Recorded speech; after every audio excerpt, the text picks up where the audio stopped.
Hello everyone. तो ये ऐसे 705 का सेकंड पार्ट, ठीक है। इसमें अपना लास्ट टॉपिक रह गया था तो अपन उसको कंप्लीट कर लेते हैं, ठीक है। तो अपना लास्ट टॉपिक चल रहा था consequences of inability to obtain SAI. SAI का मतलब है sufficient and appropriate audit evidence due to management imposed limitation after acceptance of engagement. यानी कि क्या होगा, ऑडिटर ने क्या करा, एंगेजमेंट को तो एक्सेप्ट कर लिया पर उसके बाद मैनेजमेंट ने क्या करा, कुछ लिमिटेशंस इम्पोज कर दी। लिमिटेशंस का एग्जांपल क्या हो सकता है, जैसे कि मैनेजमेंट ने कह दिया कि आप एक्सटर्नल लीगल काउंसिल से नहीं मिलेंगे इन केस ऑफ पेंडिंग लिटिगेशन। तो या फिर मैनेजमेंट ने रिटर्न रिप्रेजेंटेशन देने से मना कर दिया, या फिर कोई अदर ऑडिट प्रोसीजर परफॉर्म करने से ऑडिटर को मना कर दिया, ठीक है। तो उसमें अपन को देखना है उसमें कैसे होगा, ठीक है। तो अगर मैनेजमेंट ने कोई इम्पोज कर दी लिमिटेशन तो सबसे पहले ऑडिटर को क्या करना है, मैनेजमेंट से रिक्वेस्ट करना है ताकि वो लिमिटेशन रिमूव कर दे, ठीक है। पर अगर मैनेजमेंट नहीं मान रहा तो क्या करना है, कम्युनिकेट विद TCWG। TCWG यानी कि टॉप लेवल से आपको बात करनी है, ठीक है। और फिर भी अगर टॉप लेवल भी मना कर रहा है, ठीक है, ऑडिटर को, तो ऑडिटर को क्या करना चाहिए, परफॉर्म एडिशनल ऑडिट प्रोसीजर्स, या ऑडिटर को क्या करना चाहिए, अदर प्रोसीजर्स परफॉर्म करके sufficient and appropriate audit evidence को ऑब्टेन करना चाहिए। पर ऑडिटर को अदर ऑडिट प्रोसीजर्स करके भी सही ऑब्टेन नहीं हो रहा, तो ऑडिटर को ये देखना है क्या जो ऑडिट प्रोसीजर परफॉर्म नहीं हो रहा, ठीक है, जो मैनेजमेंट ने पोस्ट लगाई है, क्या वो उसका मिस स्टेटमेंट मटेरियल हो सकता है, ठीक है। अगर वो मिस स्टेटमेंट मटेरियल है बट नॉट परवेसिव, ठीक है। परवेसिव का मतलब अपन ने देख लिया था, मटेरियल बट नॉट परवेसिव है तो क्वालिफाइड ऑडिट रिपोर्ट आएगा। और अगर वो मिस स्टेटमेंट बहुत मटेरियल एंड परवेसिव लग रही है ऑडिटर को तो विड्रॉ कर लेना है। और अगर विड्रॉ नहीं कर सकता एंगेजमेंट से तो डिस्क्लेमर ऑफ ओपिनियन देना है, ठीक है। तो अब अपन देख लेते हैं विथड्रॉ के केस में आगे क्या रूल्स है, ठीक है, उसके बारे में अपन देख लेते हैं, ठीक है। तो उसके लिए एक ये लिख रखा है, अब अगर ऑडिटर ने डिसाइड कर लिया कि वो विथड्रॉ करना चाहता है एंगेजमेंट से तो उसके लिए कुछ रूल्स लिख रखे हैं। पहला रूल है, when the auditor decides to withdraw before withdraw the auditor shall communicate with to TCWG, ठीक है। ऑडिटर को TCWG से एक बार बात कर लेना है, ठीक है। हो सकता है TCWG लिमिटेशन को रिमूव करने में हेल्प कर दे ऑडिटर की, ठीक है। और लिस्टेड कंपनी में क्या होता है, where auditors withdrawal is not permitted. In case of listing company में क्या होता है, सेबी जनरली मना करता है ऑडिटर को विथड्रॉ करने से, चाहे वो भले डिस्क्लेम ऑफ ओपिनियन दे सकता है, ठीक है, पर उसको पूरा एंगेजमेंट को परफॉर्म करना चाहिए, ठीक है। तो जहाँ ऑडिटर को विथड्रॉ करना अलाउ नहीं होता तो क्या करना चाहिए, ऑडिटर को ऑडिट या फिर रिव्यू रिपोर्ट देना पड़ेगा, ठीक है।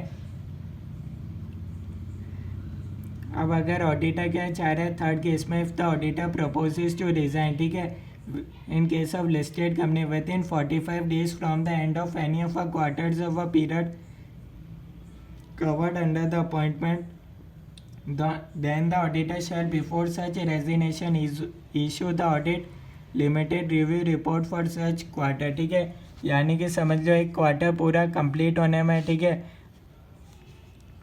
क्वार्टर कंप्लीट हो गया, विद इन 45 डेज ऑडिटर क्या चाह रहा है, विथड्रॉ करना चाह रहा है, ठीक है, यानी कि वो छोड़ना चाह रहा है ये ऑडिट को, ठीक है। तो क्या होगा, तो उसने ऑडिटर को क्या करना पड़ेगा, जो लिमिटेड रिव्यू या फिर ऑडिट रिपोर्ट इस क्वार्टर की बनाने के सबमिट करनी पड़ेगी, ठीक है। ऑडिटर ऐसे ही नहीं जा सकता क्योंकि उसने ये क्वार्टर को पूरा करा और उसके अगले विद इन 45 डेज जा रहा है, क्वार्टर एंड हो गया उसके बाद विद इन 45 डेज जा रहा है, क्वार्टर एंड होने के बाद विद इन 45 डेज के अंदर ऑडिटर छोड़ रहे हैं तो ऑडिटर को क्या करना पड़ेगा, लिमिटेड रिव्यू या फिर ऑडिट रिपोर्ट बनानी पड़ेगी, ठीक है, फॉर सच क्वार्टर, ठीक है, उस क्वार्टर की, ठीक है। और उसके बाद क्या लिख रखा है, after 45 days from the end of any of a quarters of a period covered under the appointment then we shall before such resignation issue the audit limited review report for such quarter as well as next quarter। अब क्या हो रहा है, ये quarter तो and हो गया, अब आफ्टर 45 डेज, ठीक है, क्वार्टर एंड होने के 45 डेज निकल गए, उसके बाद यानी कि क्वार्टर भी एंड हो गया, 45 डेज हो गए, उसके बाद ऑडिटर छोड़ना चाह रहा है, विथड्रॉ करना चाह रहा है, तो अब क्या रूल्स है, अब ऑडिटर को दोनों क्वार्टर के ऑडिट रिपोर्ट, लिमिटेड रिव्यू जो भी है, लिमिटेड रिव्यू आपको एसआरई में समझ आएगा, ठीक है, जब अपन आगे पढ़ेंगे जो भी होगा वो सबमिट करना पड़ेगा बनाकर, ठीक है। तो ऑडिटर ऐसे ही छोड़ के नहीं जा सकता ड्यूरिंग द ईयर, ये आपको पता होना चाहिए, ठीक है। थर्ड पॉइंट क्या बोल रहा है, if the limited review report has been issued for all the 3 quarters then the auditor shall issue the audit report for the full year before resigning from the engagement. अब auditor ने क्या करा, 3 quarter तो काम कर लिया, चौथे quarter में ऑडिटर चाह रहा है कि अब छोड़ दे, विथड्रॉ कर लें फ्रॉम एंगेजमेंट। तो अब ऑडिटर को क्या करना पड़ेगा, अगर ऑडिटर ने 3 क्वार्टर का परफॉर्म कर लिया तो ऑडिटर को 4th क्वार्टर का भी परफॉर्म करना पड़ेगा, उसके बाद ही ऑडिटर छोड़ सकता है वो एंगेजमेंट को, ऐसे बीच में छोड़ के नहीं जा सकता। तो ये 3 केस अपन ने देखे, एग्ज़ाम पॉइंट ऑफ व्यू से एमसीक्यू के लिए इम्पोर्टेंट है, ठीक है। तो ये आप देख रहे हो वीडियो तो आपके एमसीक्यू में हेल्प हो जाएगी, ठीक है। इससे लास्ट में एक लाइन और लिखा हुआ है, नोट लिखा हुआ है, ICAI announcement on the resignation of auditor. The ICAI has made an announcement that the auditor of an unlisted company shall not mention professional preoccupation as a reason for the resignation। यानी कि auditor को किसी से resign कर रहा है तो वो प्रोफेशनल प्रीऑक्यूपेशन रीज़न नहीं दे सकता अपने रेजिग्नेशन का, ठीक है। जो भी वो उसके रेजिग्नेशन का कारण है उसको क्लियरली मेंशन करना है रीज़न, ठीक है, चाहे वो फीस से रिलेटेड हो तो भी जो भी उसका रियल कारण है ऑडिटर को वो डिस्क्लोज करना पड़ेगा, ठीक है, तभी नया ऑडिटर परफॉर्म हो पाएगा, नया ऑडिटर ज्वाइन कर सकता है, ठीक है, उसके जाने के बाद।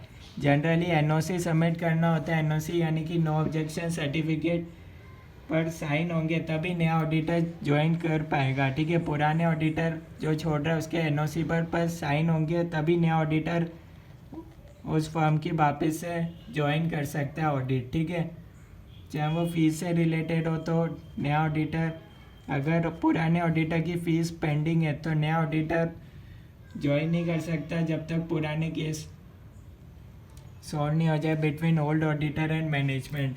तो ये कुछ पॉइंट्स थे, ठीक है, ये आपको पता होना चाहिए। और ये जो पॉइंट है वो एज इट इज़ आपकी बुक में लैंग्वेज के फॉर्म में लिखे हुए हैं, आप कैसे भी पढ़ना चाहो तो पढ़ सकते हो, ठीक है। मेन आपको कंसेप्ट समझ में आना चाहिए, फिर भी कोई डाउट है तो आप कमेंट्स के अंदर बता सकते हो, ओके।